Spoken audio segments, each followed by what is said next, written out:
Hey, what's up, everyone? Welcome back to the Fat Muscle Project podcast. I'm John Gorman, your host. We got Lisa Franz in the house, also a host. Lisa, what's going on? How are you? Hi, John. I'm very well, thank you. How are you doing? I'm good. And we've got a master's class edition today, another PowerPoint presentation. These have been extremely popular. You just did yours on how to bring up your glutes or any lagging body part. Got a lot of good feedback on that, and we've been doing these here and there, and we're gonna have more coming down the pipe. As I share the screen here and get this ready, and you let me know once it's presentable, we'll go ahead and dive right in. So let me know when you've Yeah, I got think a this is going to be such a great topic. So obviously we're going to talk about HIIT steady state or versus steady state cardio, what's better for fat loss. And I think anybody is going to be interested in that, especially with all this misinformation out there or this confusing information out there for such a long time. It was always no, just steady state, and then suddenly HIIT became super popular. And of course, with that kind of other high intensity training and in terms of CrossFit and all that. So yeah, I'm super excited for you to dive into it. and our listeners should know you're going to ask questions as we go through this, things that probably the listeners would be thinking about. And of course, always, if you ever have questions, you can always drop those in the comments. If you're watching on YouTube, we always answer everything back for you. Or if you look in the show notes or the description, whether it's podcast or YouTube, our email is in there. You can always send us questions. We're not the type of people that are going to spam you and put you on an email list or any of that stuff. So don't worry about that. We're just glad to answer questions and help. So with that being said, let's go ahead and get into this, and let's do a deep dive on hit cardio versus steady state. So here's the overview. And whenever I present on this, I've presented on this all over the United States. It's one of the most popular topics. It's also the most misunderstood concept of which is better, which I don't want to spoil it for you, but they both work. But here's the overview here. Uh, I'm going to talk about why it's always a hot topic. Then we're going to define steady state cardio, talk about how it works, some of the benefits of steady state, and then some of the negative aspects, because with both sets of cardio, there's always going to be some positives, there's going to be negatives, but then we're going to start to weigh those out. We're going to talk about HIIT cardio, how it works, the benefits, the negative aspects, excuse me, and then we're going to put it all together. And I'm also going to talk about, it's not mentioned in here, I'm also going to talk about here on this next slide where I've taken things to the extreme. So we'll talk about what the research says, but I want to tell you what I've seen in the trenches. So I've been doing this 17 years at this point. It's 2024. Somebody could be watching this in 2030 for all we know. But at this point, I've been doing this a long time. And the interesting thing is, with all of my clients in 2010 to 2012, they only did steady state cardio. That's it. Whether they stepped on stage or they were Gen Pop, just the mom of three looking to lose 20 pounds, for example, all my clients did only steady state cardio. And I decided in 2013 and 2014 to only do HIIT cardio, like no steady state. And I'm going to talk about that towards the end. I'm going to give the breakdown, especially the 2013 to 2014 and what I saw. I had 100 clients that year, and 97 of them did all HIIT cardio. Now, three Wow. of them did some steady state, but I have reasons for that, injuries and things like that to prevent, but I don't want to spoil the fun. So stay tuned. I'll talk to you about my little experiment in the trenches. Um, and then at the end, we're going to put it all together, and I'm going to talk about what I found works the best in the years since then. So it's kind of like real quick snapshot and leaning towards the end of the presentation. Can I just intersect here very briefly? I'm Sure. just curious what caused the shift from only steady state to the pure hit. Like, did you learn something or did someone get you onto it, or was it just that it was like the trend in that year? It was really interesting. So in 2013, Lane Norton and Jacob Wilson, he was at University of Tampa at the time. They were doing a podcast called Muscle College Radio, and it was really cool. And they talked about the benefits of HIIT cardio versus steady state, and that's where I started to learn all these things that I'm now going to tell you about in these next few slides. And HIIT cardio is one of those things we always thought back in the day, like you don't do this as a bodybuilder. We thought HIIT cardio was actually catabolic, like you would lose leg size and like it was too hard. And There's a lot of reasons for it when it really just came down to it's so freaking hard. People just didn't want to do it. So they made all these reasons on why you shouldn't do it. Well, then you start to look at the research. And as most people know, with people like myself and like you, Lisa, and other people that like science, we also apply it as coaches in the trenches. So I got to see the science and hear about the science. I'm like, well, shit, I've got a huge client base. I'm going to apply that to them. So I just went all in, bro. Like I was like, you guys are doing HIIT and you're going to do a lot of HIIT. But I'm excited to show Awesome. everybody kind of what I saw. So yeah, that was kind of the beginning of it. Cool. Thank you. Okay, so here's the thing I want to start off and let people know all cardio works.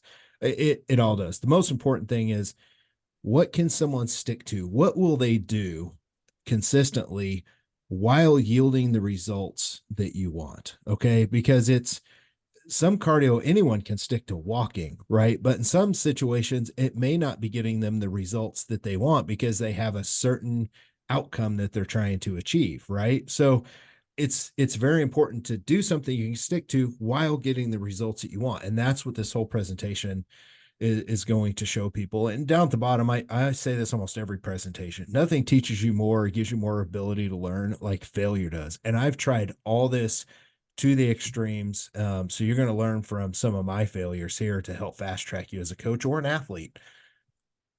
Okay, so this is always a hot topic. You can see the graphic in the top left if you're watching on YouTube. There's the camp of I don't want to do any cardio. I just want to be big and strong. And you can see I've got some strong men pictured here. Maybe they're power lifters. I don't know. But it says cardio. Is that Spanish? Or cardio for some people in the gym, they're like, cardio, you mean lift weights faster? Um, which is, we'll talk a little bit about that, hence CrossFit, right? Even though we're not going to do a deep dive on CrossFit. And then on the right, you see the other extreme and you see a guy, very skinny guy, he's a marathon runner and he says, come at me, bro. I do cardio. And he's probably running a marathon here. Right. So then you've got those people that absolutely love steady state, long duration cardio, and they think HIIT is the devil. And, it's usually there's a lot of tribalism. Um, but most of this debate stems from what people prefer, not what's best.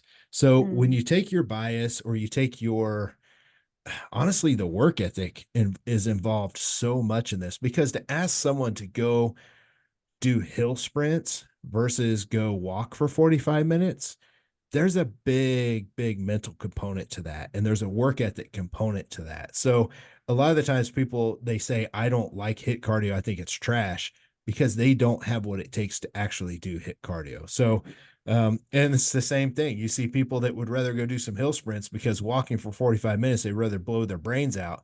But they're also the type of people that will say, "Oh, steady state's trash. Like you don't get as much out of it. Where I can go do some hill sprints, and get shredded." Well, it depends. Okay. And that's what we're going to dive into here. So we'll leave this slide here up for just a second. Let me wet my whistle here. Lots of talking on my end. So I apologize. Got a little bit of a sore throat. Steady state cardio and how it works. I really love that you said that in the end it all ties back to adherence though, because I mean it's the same with nutrition and as any coach, like any kind of coach, if that's a financial coach, if that's a whatever coach is, if we're not sticking with it, you can have the best protocol and it really doesn't matter. So love how you kind of prefaced everything with that. Yeah, I mean, it's everything in our industry, right? Hmm. So yeah, good point. I'll say steady state cardio and how it works. So steady state for most people that don't know, it means no intervals. It means you're going at a steady state, a steady pace. So things like walking, jogging, running, staying on the elliptical for one set pace, riding a bike, right? Basically, you're not going fast and then slow, fast and slow. That's interval. So steady state. There's some good examples there. The interesting thing about this, it's usually done somewhere in the what I call the fat burning zone. I think that's pretty common in the fitness industry. It's about 60% of your max heart rate. So old school, the way that we used to figure this is you take 220 minus your age, and then 60% of that would be your fat burning zone. Because the older you get, right, your heart rate doesn't need to get as high because you're getting older. So it's just from a risk standpoint. So I'm 47. When I take 220 minus my age, I'm somewhere in that 60% range. I think I'm like at 108 beats or somewhere in that range per minute. Just somewhere between 100 and 120 is pretty typical. But if you're 25, 60% or that fat burning zone is going to be somewhere around, 120. So you just want it somewhere in there. The easiest way to gauge too is when you're walking on a treadmill, if you had a partner next to you that you're working out with and then you're doing cardio with, right?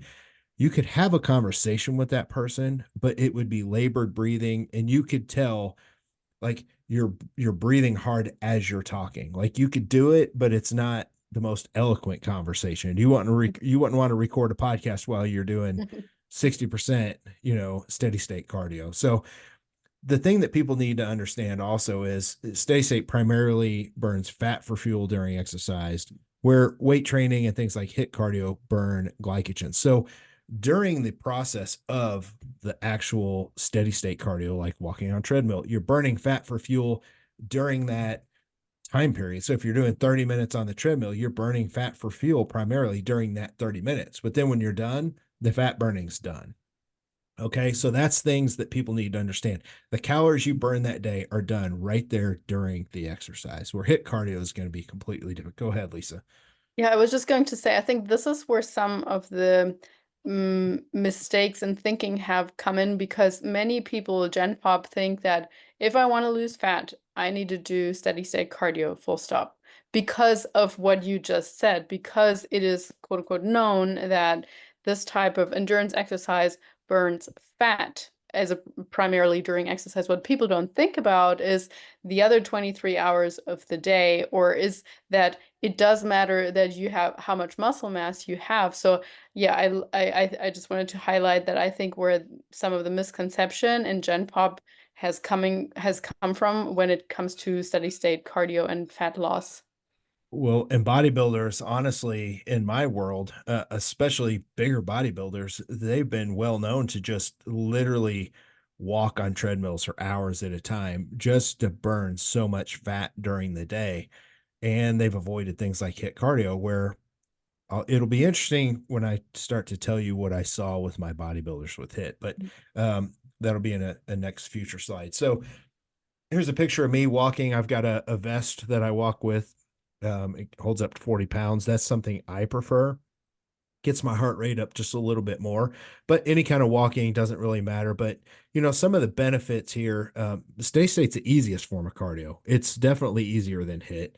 A lot of people find it enjoyable. There's times where you can go do your cardio after you eat a meal, it aids in digestion.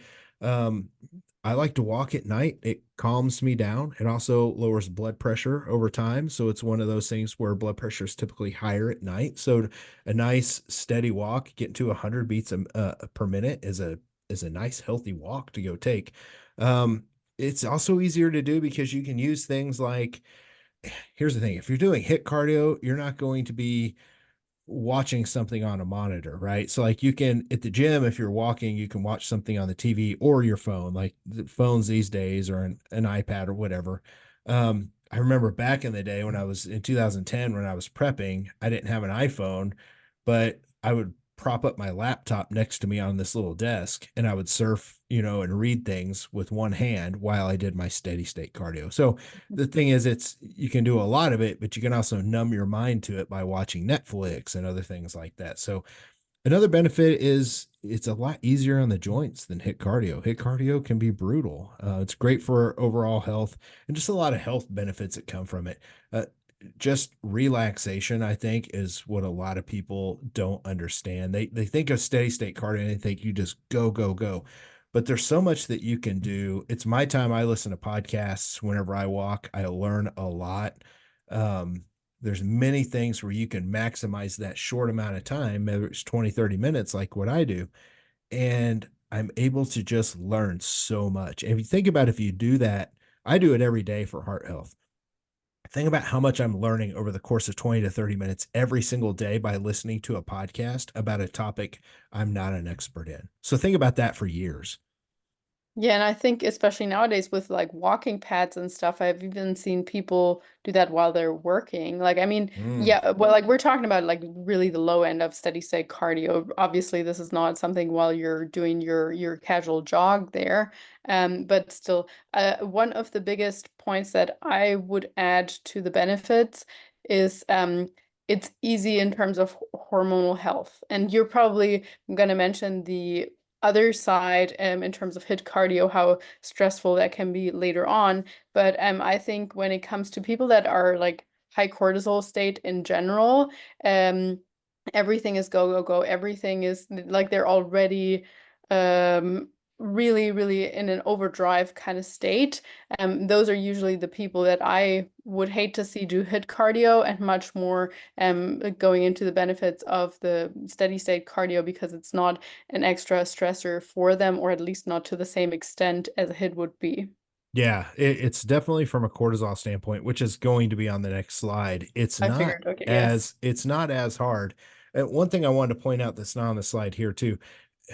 Some people are listening and they maybe even heard you say, well, you can even walk and use your desktop computer like these walking pads or at a standing desk or things like that.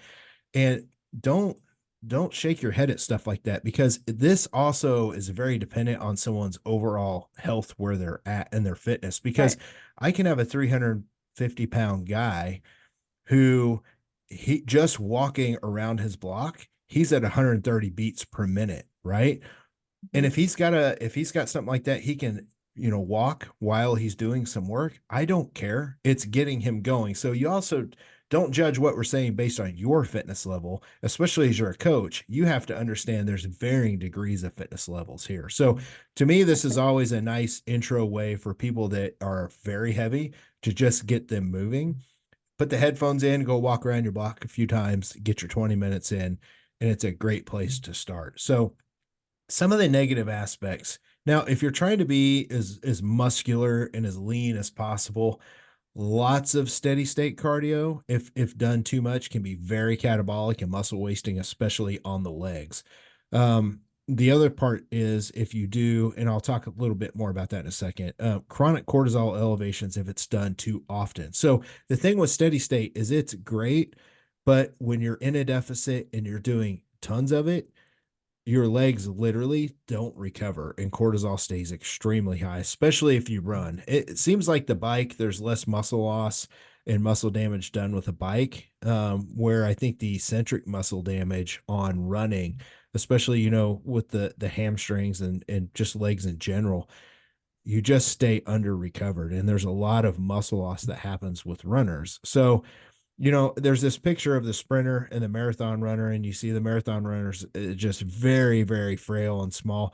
But guess what? His goal isn't to be jacked and lean and to be a sprinter. His goal is to run a marathon, right? Or farther, or whatever the goal is. And a sprinter is to be as fast, explosive, and as muscular as possible. And that's why you see hit people that do sprints look a certain way versus marathon runners. It's all dependent on the goal. But if you're trying to be as muscular as you want to be, trying to combine that with long distance running and things of that nature are just not good. It's not good. I've also seen fat loss with people that like to do long, long bouts of running.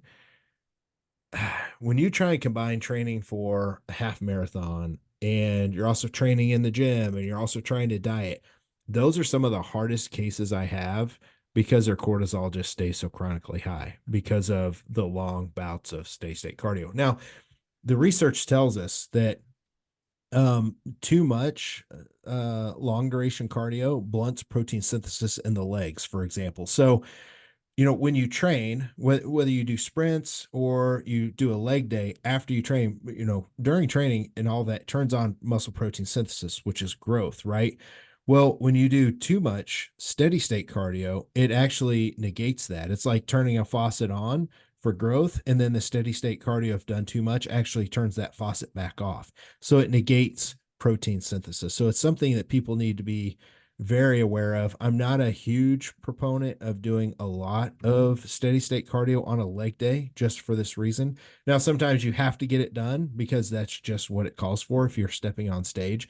But if you're in a growth phase, like in the off season, and you're still doing some steady state cardio for heart health, probably don't want to do it on your leg days. Do it on other days, do it on upper body days, because you don't want to see that adaptation if you're doing too much of it. So another negative aspect to steady state cardio is your body adapts to it pretty fast because it's not that hard to do.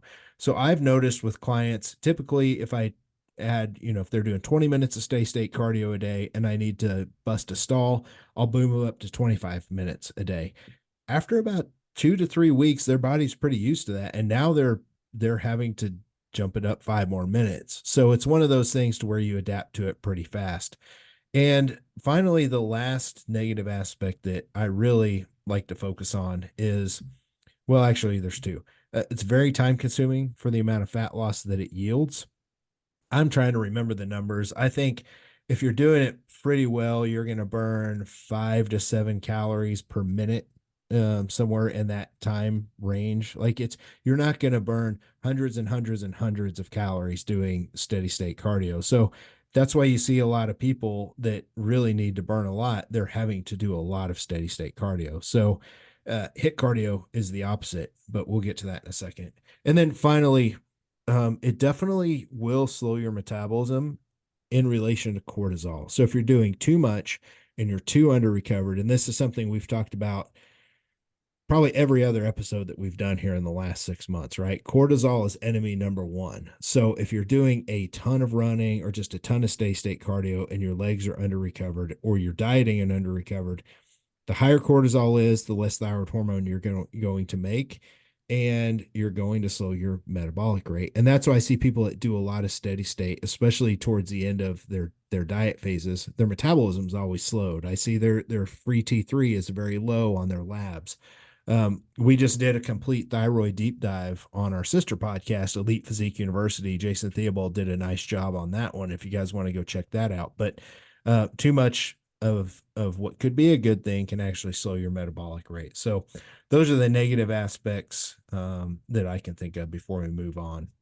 Yeah, I was just going to really highlight the how fast our body adapts to the training as well. And but I don't want people to get freaked out about this because just like with dieting, obviously our metabolism adapts there too, and it is quote unquote reversible. But I think that is so important for people that come from just the cardio background or so, thinking, oh, just cardio is good for weight lo loss and are not familiar with resistance training yet. I mean, one of the beauties of resistance training that you and I are aware of is we can and we need to overload, and it's so much easier. All you do is you add an extra, I don't know, 2.5 pounds or whatever. Whereas with running, once your body adapts, okay, what do? You either add length or you add speed or you add intensity or whatever, but at some point it's just kind of capped out in terms of time that you have. So I think that's just such an important part to not rely on cardio alone, and also to kind of put an end to it. But when it comes to the walking, I mean, you and I both really do it more for heart health, for a better blood sugar regulation. And that's really, I think, a base that everyone should have, like those, I don't know, 10,000 steps a day or so, and then doing anything else to help with fat loss only seasonal. So when you are in a deficit, when you are in a prep phase, etc., as opposed to in your off season having tons and tons of unnecessary cardio at the time, so that when you do go into the season, it's no longer as effective. Yeah. And, I'm glad you brought this up because back to, me seeing the body adapt to it after about 3 weeks, that doesn't mean you have to add cardio. I've got plenty of clients that do 15 minutes of steady state 4 times a week for months and months, and I never have to change anything because their body, they're continuing to drop weight, right? But when I do see hard stalls, there are times where, I can add a little bit of cardio and I'm not really dropping their calories because their calories are bottomed out. After about 2, 3 weeks, it's time to add again because their body is adapted to it. But the other thing too, you bring up a good point. Sometimes you don't have to add cardio. You can change the cardio. And this is why I also like to tell people, don't start off with the hardest freaking cardio there is. Don't go straight to the stair stepper. If you're trying to lose 30 pounds and you start off with the stair stepper, guess what happens? You're going to have to add either more time to the stair stepper. You can't up your intensity from that. I don't know much that's harder than that as far as steady state. So a lot of people start off, like, for example, they may be riding the bike 15 minutes 4 times a week. maybe you change to the elliptical, right? Once you start to stall, and then you're doing the elliptical for 15 minutes, you're going to burn more calories. It's a lot harder than riding the bike, for example. And then from there, then maybe you change to the stair stepper, or maybe you rotate and you do, 5 minutes on each, however you want to split it up, doesn't really matter. But changing intensity is definitely a good tactic there. So let's talk about fasted steady state cardio or not, or just fasted cardio in general. So a lot of people, especially in the bodybuilding world, they still rely on fasted cardio. And the research, and at least I don't know if you've seen any of this research, this has been out for a long time. But a lot of people want to know, is it better to do steady state cardio fasted or not?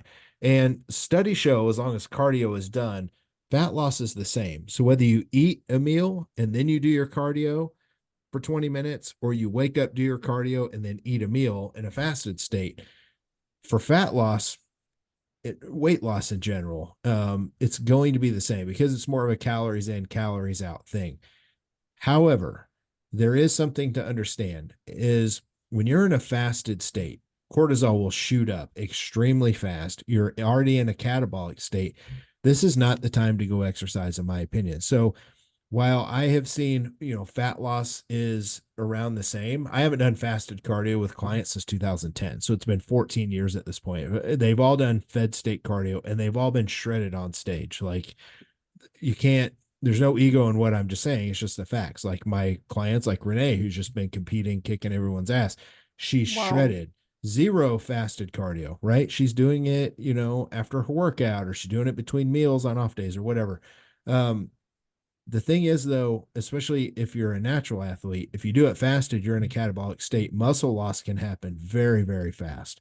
So it's not something that I like to see, especially with cortisol shooting that high. You're just asking for trouble. So why do it fasted when you can do it fed and it's not going to make a difference? And it's actually probably going to help from a cortisol standpoint of not seeing that just so chronically high. So that's kind of my take on that. If people enjoy just waking up and going for a walk, and you're not worried about getting on stage in 3 weeks, by all means, go ahead and do that. If you love that and it causes you less stress, go ahead and do it. If you want to get some sunlight that way and there's all these other reasons, I'm okay with it. Just know there's nothing magical about it. That's, I guess, my main point that I want to make on this slide. All right, let's talk about the hardest one and the most interesting one, HIIT cardio. So it stands for high intensity interval training. And you do these things at varied speeds. I'm going to put some links at the end of this video where I'll show you different ways to do HIIT and what it really looks like. But an example would be sprints, right? And you can do anything in an interval, but I'll just use sprints as an example. If you were, if we walked out into the parking lot, Lisa, and you and I sprinted as hard as we could after warming up, of course, because I'm old and I don't want to tear something, sprinting as hard as we could, all out, we would probably make it to 15 seconds before the lactic acid buildup and our lung capacity gave out. And that's sprinting like if someone were after you with a knife. Okay. That's all out, nothing left in the tank. Someone can do that for 15 seconds, and unless they're a world-class athlete, they can go little, but even they have their limits, right? So my whole point is it's all out for 15 seconds, and then you walk around and you recover for 45 seconds, and that's an interval. The thing is, it doesn't really matter how long you recover. All that matters is the interval is all out. So as long as you go all out 5 times in whatever fashion you want, that is an example of a high intensity interval training. So if you're going to do 5 intervals, do 5 all out sprints, you can walk around for 3 minutes in between them. It doesn't matter. And that's your 5 HIIT intervals for the day. So things that work really well, sprints, depending on your fitness level, even jump rope, believe it or not, can be HIIT cardio. It's not easy. Ball slams. If you've never done ball slams, look that up on YouTube. That's where you grab a slam ball over your head and you slam it as hard as you can on the ground, all out. 15 to 30 seconds of that is pretty good. Battle ropes are a favorite of mine on upper body days. Some people, I can get to 20 to 30 seconds with an interval on battle ropes if I'm going hard. But some people, you may be able to get to 15. It doesn't matter. Just make it all out. You can pull a sled. You can push a sled. You can push a prowler. You can see some of the pictures there if you're watching on YouTube. Basically anything, box jumps, anything that you can do that's just hard. Lisa, you come from a CrossFit background. They've got two things in CrossFit that I will not touch with a 10-foot pole that are made for cardio. Can you guess what those two things are? The assault bike? Yes, the devil's tricycle is what I call it. And the ski erg maybe as well, I don't know. Or the rower. The rower, the skier, just if you're a bodybuilder and you try and do the skier, you're just asking for a tricep workout because we are just bros Yeah. and we can't figure that shit out, right? So someone like you or Leslie are great at stuff like that. But yes, the rower, if you have that at your gym, brutal, hard as you can for 15, 30 seconds. The assault bike, good luck getting past 15 seconds because that's Yep. using your upper body and lower body. Um, but anyway, those are nice examples. And this is usually done at 80% of your max heart rate. So again, take 220 minus your age times 80%. Usually around 150 beats or more is what most people will get to. So I can easily reach 150 doing battle ropes. If your fitness level is not that great, you can probably go half the speed I do and get to 170, 180. It just really depends on your fitness level. But just know it's not something you're going to be sitting there having a conversation with people while you're doing it. Like this is hard. You are walking around trying to catch your breath after the interval. And the interesting thing here is you're not burning fat for fuel during this process. Okay. So during these, we'll just use 5 intervals as an example. During these 5 intervals, is just say battle ropes as hard as you can. You're not burning any fat. You're burning glycogen, just like a workout, just like when you're training with weights. You burn glycogen as fuel, not really fat, right? So HIIT cardio is the same thing. Steady state burns fat. HIIT cardio versus burns glycogen. So here are some of the benefits of HIIT cardio. It actually promotes more fat burning over the course of a day versus steady state cardio. And we're going to talk about EPOC or the afterburn in the next slide. This is to me is the most awesome part of HIIT cardio. And when I go into the science of EPOC and the fat burning that takes place 24 hours afterwards and why it's so powerful. HIIT cardio also turns on protein synthesis in the muscles that you're working. So remember, I said that steady state cardio can blunt protein synthesis and muscle growth. HIIT cardio is like an extension of the workout. So if you do battle ropes, for example, it's all upper body using your arms, your shoulders, everything in general.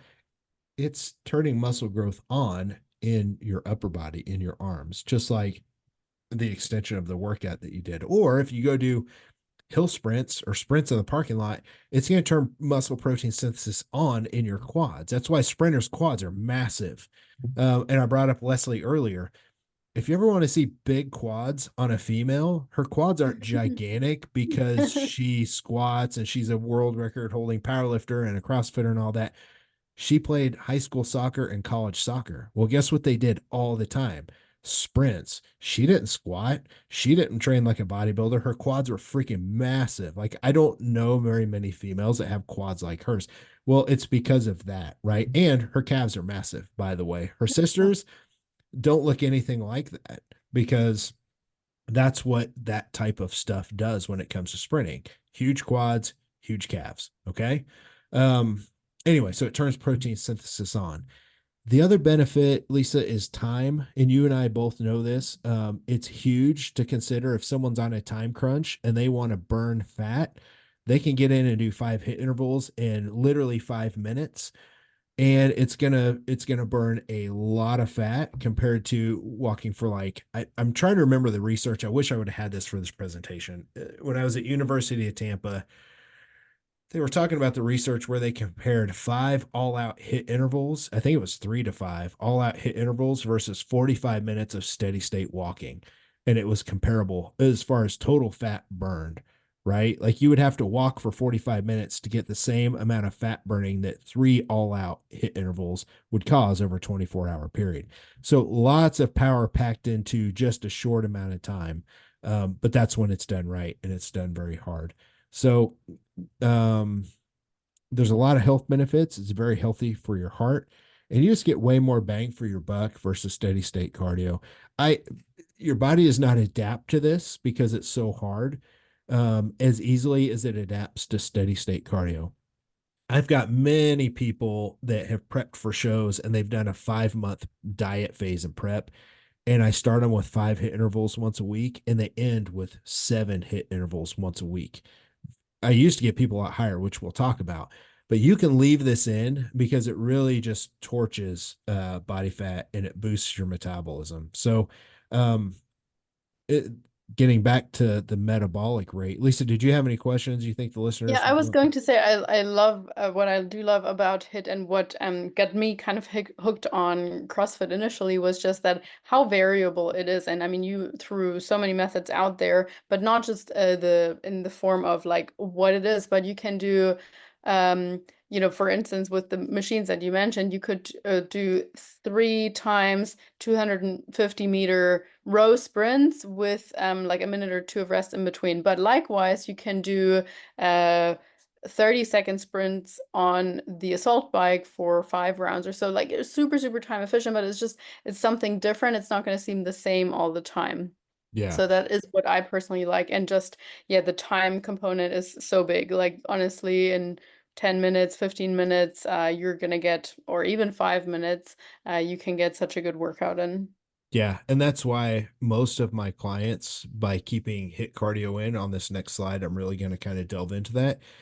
I've I've used it in conjunction with steady state cardio, and it's something to where they've been able to eat more food, they've been able to have a higher stage weight and all that, which we're going to get into here shortly. So here's the sciencey cool part that makes me geek out. So EPOC stands for excess post-exercise oxygen consumption.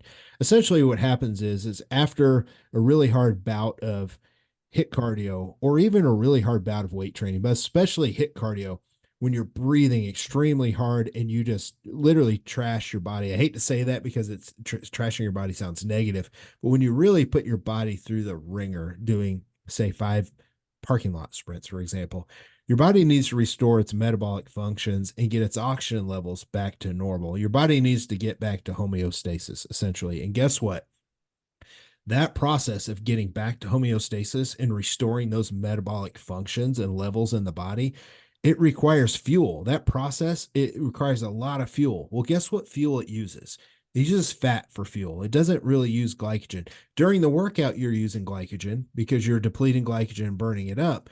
But in the recovery period, over the course of, say, a day, for example, and I don't know if it's 24 hours or 29 hours or what have you, but most papers that I've looked at, they talk about over the course of a day, right?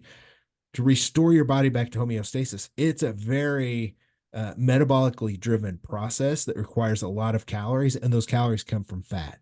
So if you're in a deficit and you do HIIT cardio, guess what? You're going to torch fat over the course of 24 hours. Whereas you're doing steady state, you're burning the fat while you're there walking on the treadmill or whatever you're doing, only in that short amount of time. So it's a really interesting process. And the harder you go, the longer that extends out because the longer you have to recover. So it really extends out uh, fat burning really, really nicely. And then the other thing too is, it boosts your metabolic rate. So one of the negative aspects we're going to talk, even though it boosts your metabolic rate, hunger comes along with that. So anybody that's ever done an extremely hard session of HIIT, you don't want to eat anything right after, unless your blood sugar's low. But right after, you're just like, ugh, like I just need to recover.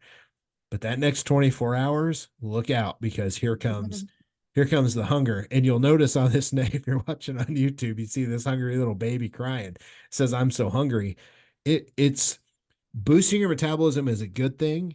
And you can also look at it as a negative thing. So if you're someone that's dieting and you're really hungry, and you do quite a bit of HIIT, you need to anticipate the hunger. Let Mhm. this happen because what's happening is you're torching fat for fuel, and your body is like, I'm hungry, feed me now. Don't overeat. This is the point where you mentally get strong and you suck it up, and your body is torching fat for fuel. So, that's one of the negative aspects that people will see down at the bottom, even though it's a positive aspect at the same time. Um, if you're injured, HIIT cardio can be tough. Okay, this is something to where if you have like a hip injury or a lower body injury, you maybe only can do upper body HIIT cardio, such as battle ropes.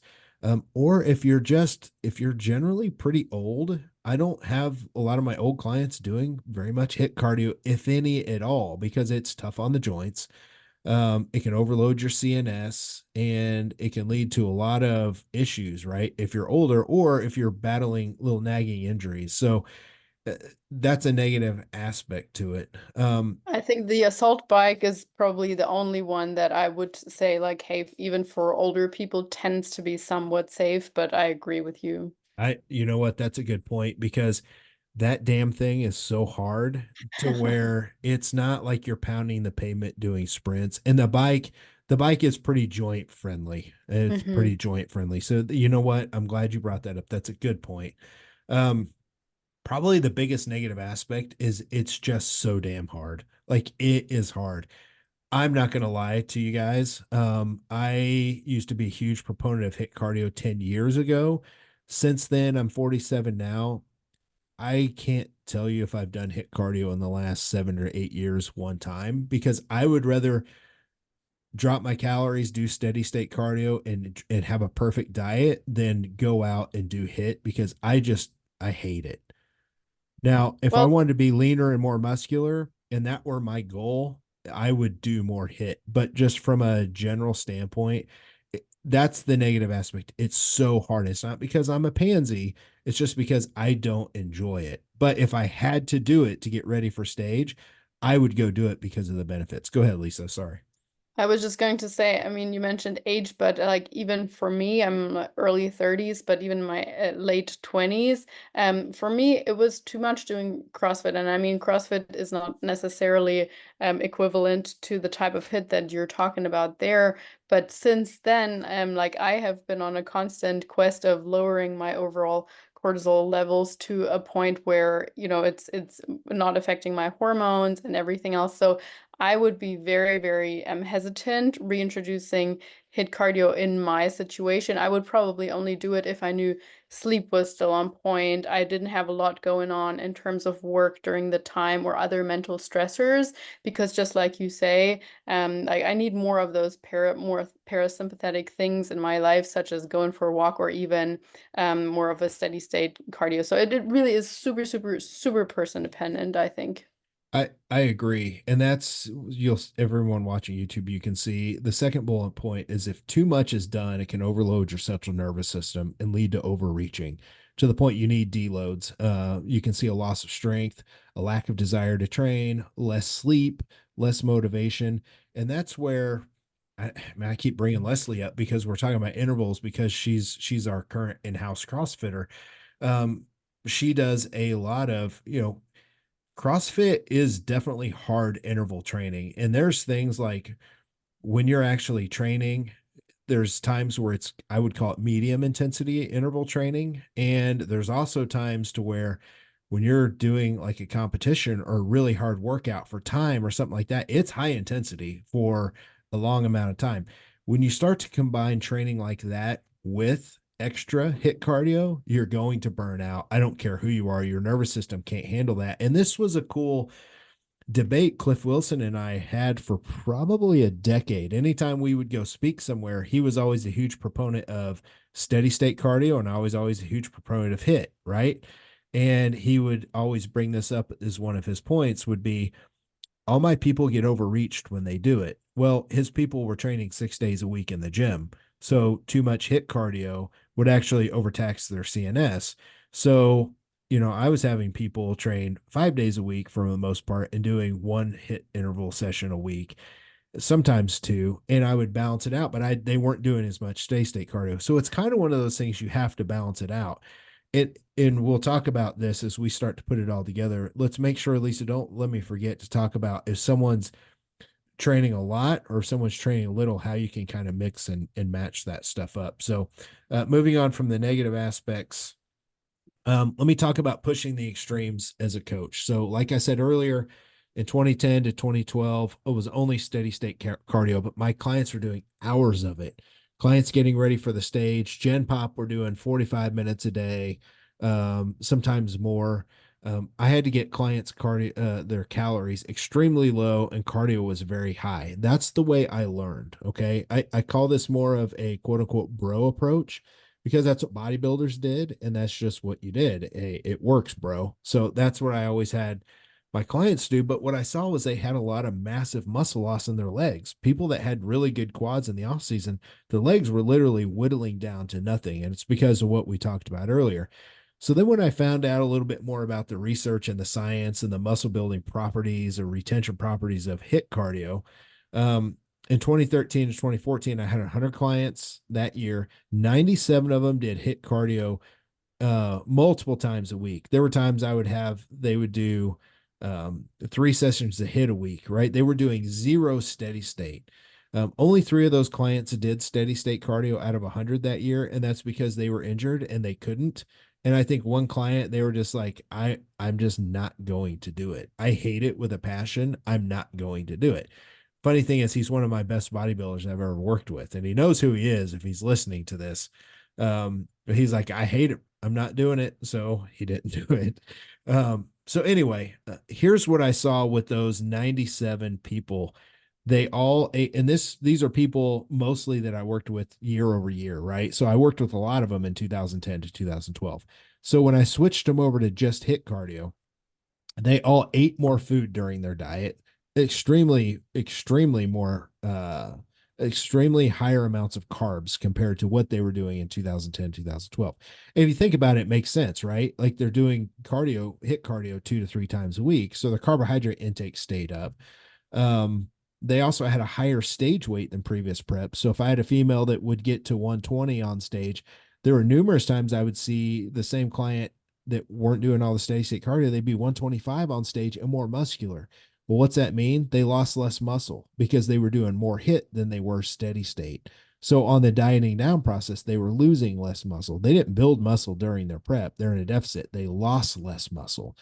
Um, and they spent less time in the gym. And that was the other thing. Like who wants to do 2 hours of cardio when you can go in and you can do HIIT cardio 2 to 3 times a week for 5 intervals at a time? You can get the hell in and get out. And that's what I saw. But they were also very beat up. Their joints were extremely beat up. Their CNS was taking a beating. So these were all things that I saw. So there was good and there was bad. But in that 2013 to 2014 range, when you look at my clients' finishes, and they're all on my Team Gorman Facebook page, I've always posted every single picture of every client that's ever hit the stage. I don't know of anyone that's ever done that, but I do it because I'm proud of my clients. Well, it also created this whole category of people I could go back and look at.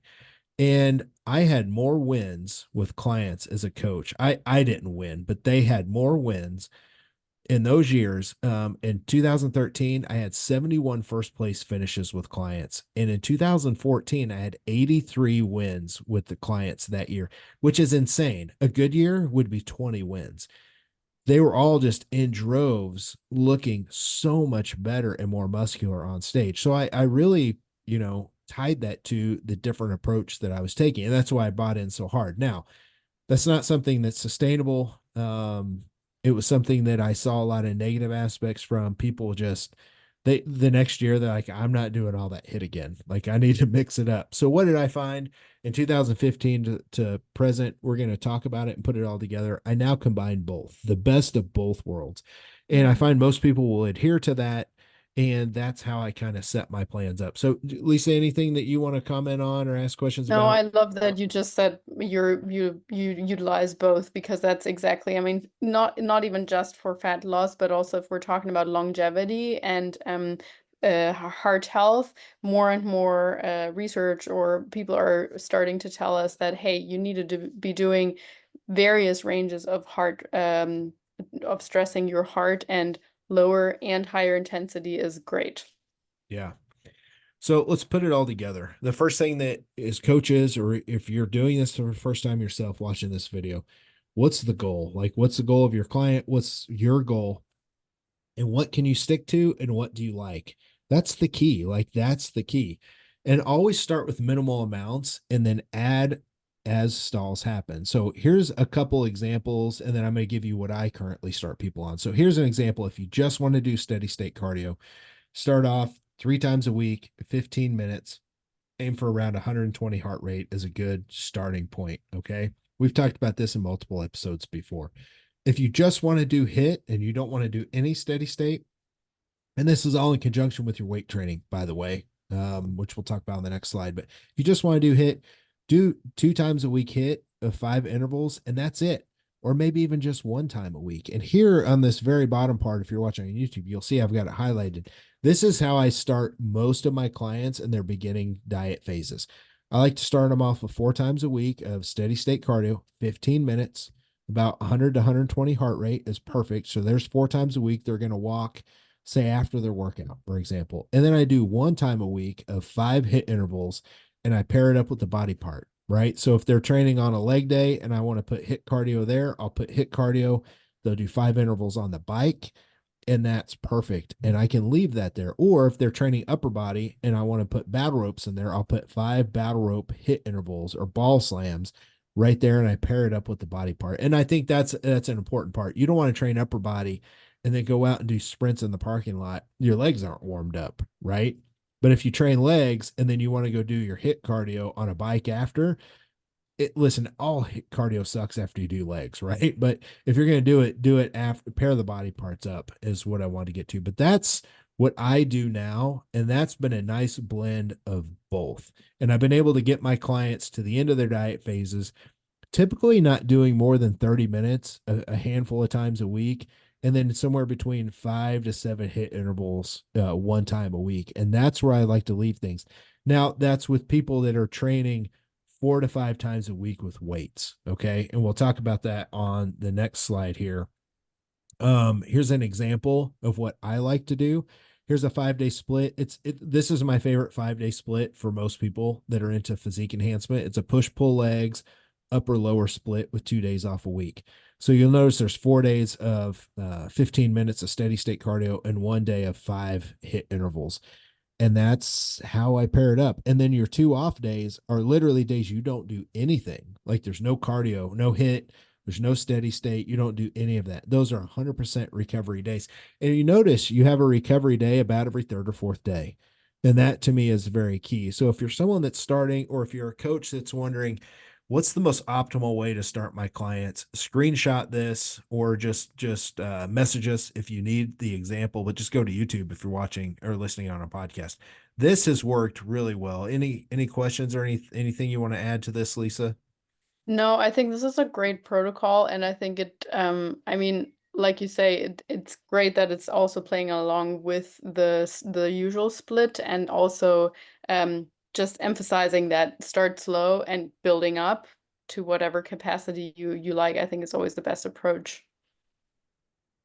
Yeah, it's one of those things. This has been a fun episode. It's one of those things to where I hope this helps people understand HIIT versus steady state cardio, how to employ it, what's best for you, how to use it with your clients. I've got some videos that are going to be linked up here. You'll see them pop up on the left and right, to some different variations of HIIT that have been very, very popular. Any other follow-up questions or anything that you can think of, Lisa? Yeah, I would just say people still leaning into whatever they like the most, but at the same time, when they're hitting a plateau, potentially looking into the other side of the spectrum you mentioned, right? You like steady state also, just like myself.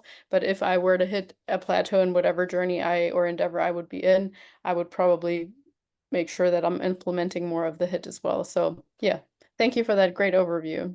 Yeah. Of course, if you guys ever have questions, just hit us up. All of our contact information's in the show notes, the description on YouTube. Please subscribe and like. That really, really helps on our end. So I hope you all enjoy this. For myself and Lisa, we're out of here. See y'all. Bye.